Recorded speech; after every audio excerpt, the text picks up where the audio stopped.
Okay, option trading. Option trading एक ऐसी trading है जिसमें जो लॉस है वो लिमिटेड है।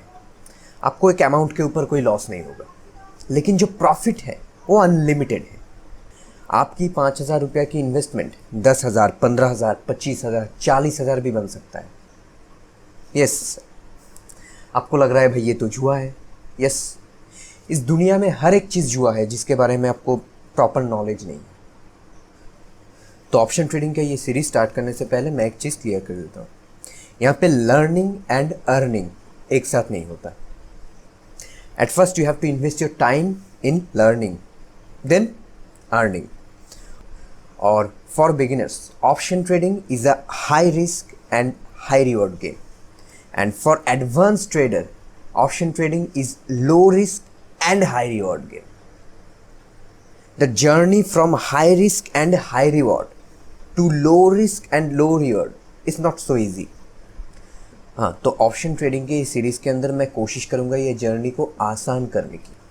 मैं आसान भाषा में आपको ट्रेन करूँगा ऑप्शन ट्रेडिंग के बारे में, from beginning to advance option trader. Option trading का ये जो सीरीज़ है, ये सीरीज़ 4 पार्ट में होगा। Beginners, intermediate, pro, then advance. हम बिगिनिंग स्टेज से स्टार्ट करेंगे।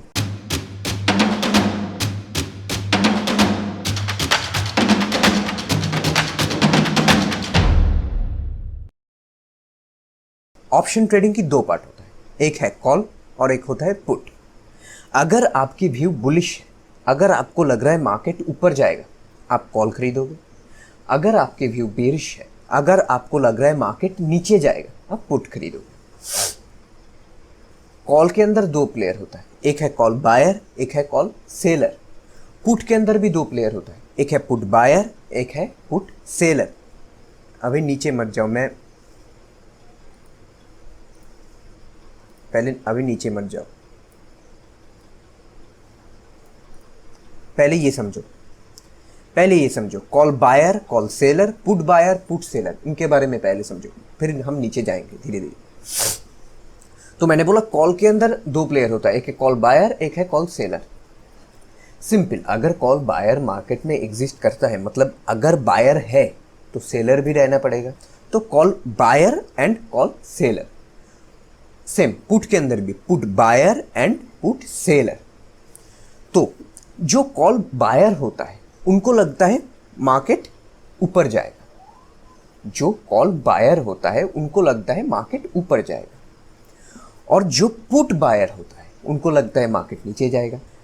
जो कॉल बायर है उनको लगता है मार्केट यहाँ से सीधा ऊपर जाएगा, वो बुलिश होता है। जो कॉल बायर है उनको लगता है मार्केट यहाँ से सीधा ऊपर जाएगा, वो बुलिश होता है।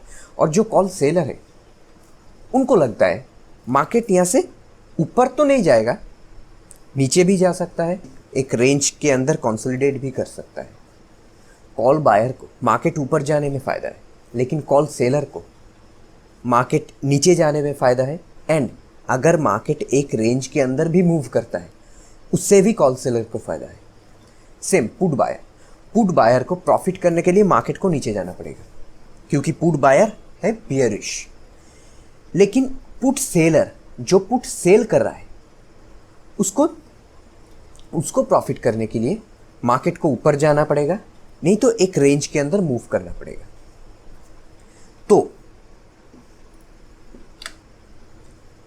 तो मार्केट पे call buyer and put seller के thought quite similar, and market पे call seller and put buyer के थॉट क्वाइट सिमिलर। तो कॉल बायर को प्रॉफिट करने के लिए मार्केट को ऊपर जाना पड़ेगा। अगर मार्केट नीचे चला जाएगा तो कॉल बायर को लॉस होगा। अगर मार्केट एक रेंज के अंदर भी मूव करेगा तो भी कॉल बायर को लॉस होगा। मैं धीरे धीरे सब कुछ क्लियर करूंगा क्यों लॉस होगा। लेकिन पुट सेलर को यहाँ पे एक एडवांटेज है। पुट सेलर का व्यू होता है मार्केट यहाँ से नीचे तो नहीं जाएगा, मार्केट यहाँ से एक रेंज के अंदर मूव करेगा, नहीं तो ऊपर जाएगा। तो आपको लग रहा है अगर मैं बुलिश हूँ, अगर मेरा व्यू बुलिश है, अगर मेरे को लगता है मार्केट ऊपर जाएगा, तो कॉल बाइंग करना सही है क्या पुट सेलिंग करना सही है? दोनों ही सही है।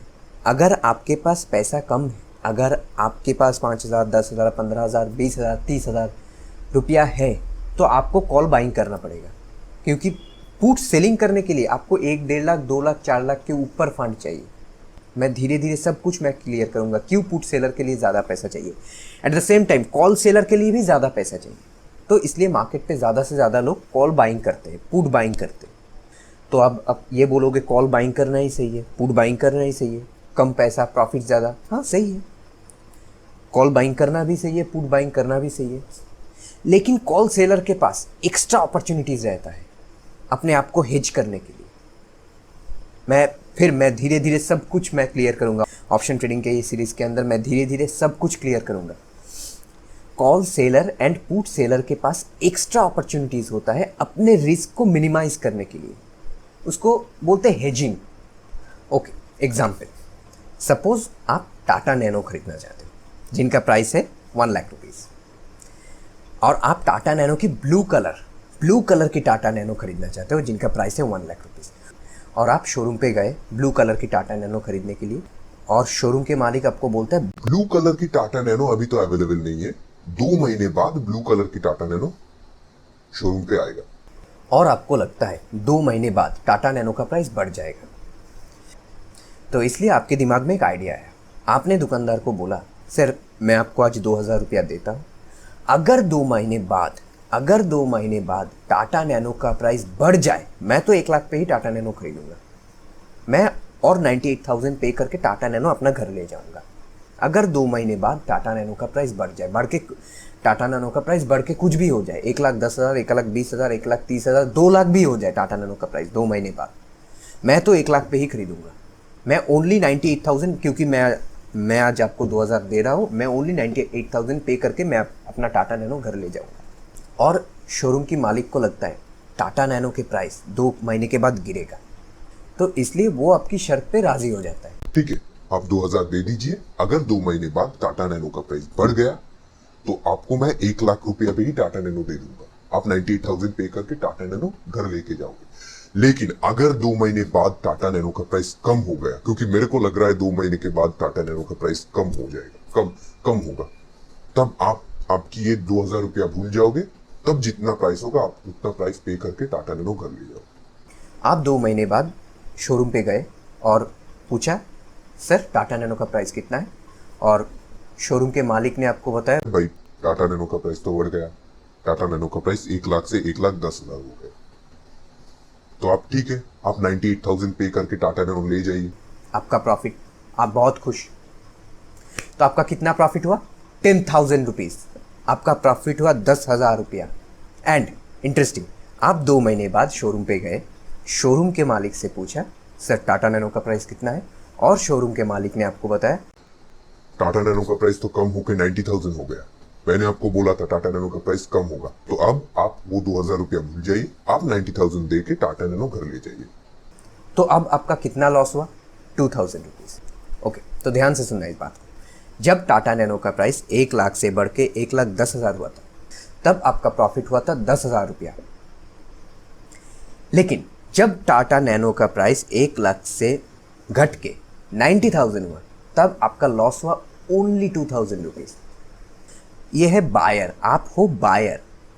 अब आते हैं सेलर के स्टोरी पे। सेलर कौन सेलर है? वो शोरूम के मालिक सेलर।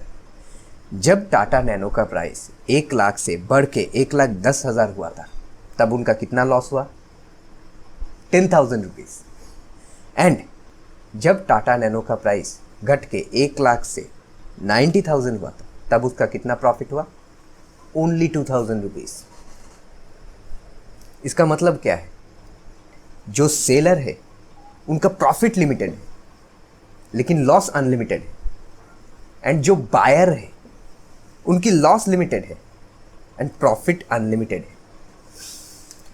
तो सेम, अब आप मुझसे ये पूछोगे दैट बायर के लिए इतना सुविधा है तो लोग सेल क्यों करता है? तो इसका आंसर मैंने दे दिया। सेलर के पास स्टॉक मार्केट पे, अब आते हैं स्टॉक मार्केट पे। सेलर के पास अपने लॉस को प्रोटेक्ट करने के लिए बहुत तरीके होता है। मैं धीरे धीरे सब कुछ बताऊंगा आपको। सेलर के पास अपने लॉस को प्रोटेक्ट करने के लिए बहुत तरीका होता है, उसको हम हेजिंग कहते हैं। मैं धीरे धीरे आपको सब कुछ बताऊंगा। अब जाते प्रैक्टिकल, अब जाते चार्ट पे। ठीक है, ओके, ये हिंदुस्तान यूनिलीवर की 1 आवर का चार्ट। तो हमने देखा हिंदुस्तान यूनिलीवर एक जोन के अंदर, ये 2500 जोन के अंदर 3 बार रेजिस्टेंस फेस किया, मतलब 3 बार कोशिश किया 2500 को ब्रेक करने की, लेकिन हिंदुस्तान यूनिलीवर ब्रेक नहीं कर पाया। 3 बार, एक 2 3 बार कोशिश किया 2500 को ब्रेक करने की, लेकिन ब्रेक नहीं कर पाया। कितने दिन के अंदर? लगभग ये 8 दिन के अंदर। 8 दिन के अंदर हिंदुस्तान यूनिलीवर ये 2500 जोन को 3 बार ब्रेक करने की कोशिश किया, लेकिन ब्रेक नहीं कर पाया। ठीक है, अब आते हैं 5 मिनट की चार्ट, क्योंकि हम कर रहे हैं इंट्राडे, तो आते हैं 5 मिनट की चार्ट। तो ये है वो जोन 2500 की जोन, जिसको हिंदुस्तान यूनिलीवर पिछले 8 दिन से ब्रेक करने की कोशिश किया 3 बार, लेकिन ब्रेक नहीं कर पाया। ठीक है, तो सडनली आपने देखा हिंदुस्तान यूनिलीवर की गैप अप ओपनिंग हो रहा है इस जोन के ऊपर। ये था रेजिस्टेंस के ऊपर हिंदुस्तान यूनिलीवर की गैप अप ओपनिंग हो रहा है। ये है हिंदुस्तान यूनिलीवर की स्पॉट चार्ट, और ये हिंदुस्तान यूनिलीवर की ऑप्शन चार्ट। ये ऑप्शन चार्ट है, ये स्पॉट चार्ट। तो ये है वो 2500 की जोन, जिसको हिंदुस्तान यूनिलीवर पिछले 8 दिन से ब्रेक करने की कोशिश कर रहा है, लेकिन वो कर नहीं पा रहा है। तो सडनली आपने देखा हिंदुस्तान यूनिलीवर की गैप अप ओपनिंग हो रहा है। आपकी पोजीशन अब यहाँ पे है, टाइम है 9:15, आप देख रहे हो Hindustan Unilever gap up opening हो रहा है उस पर्टिकुलर जोन के ऊपर। तो आप क्या करते हो, आप 2500 की कॉल बाय कर लेते हो। तो आप 2500 की कॉल बाय कर लेते हो, क्योंकि आपकी व्यू बुलिश है, आपको लग रहा है हिंदुस्तान यूनिलीवर ऊपर जाएगा, तो आप 2500 की कॉल बाय कर लेते हो। देखते क्या होता है। ओके, तो सुबह 2500 की कॉल की प्राइस चल रहा है 35 रुपीज़। क्यों 35 रुपीज़ चल रहा है? पिछले दिन तो कॉल क्लोजिंग हुआ था 52 रुपीज़ पे, लगभग 52-51 रुपीज़ पे क्लोजिंग हुआ था। तो क्यों अब 35 चल रहा है?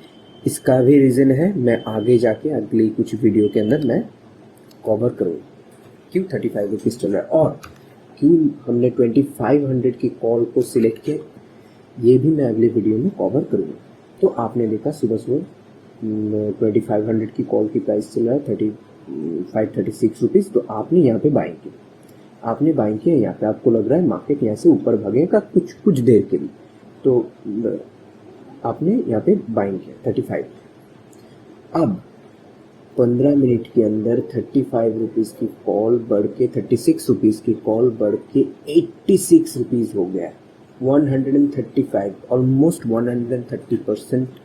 और अब यहाँ पे देखते हैं 15 मिनट के अंदर, जस्ट हम 15 मिनट की चाहते हैं, 5 मिनट की टाइम फ्रेम पे हम काम कर रहे हैं। यहाँ पे 3 कैंडल, 5, 10, 15, 3 कैंडल। यहाँ पे कितना हुआ? प्राइस 2500 से प्राइस पहुँचा 2557 रुपीज़।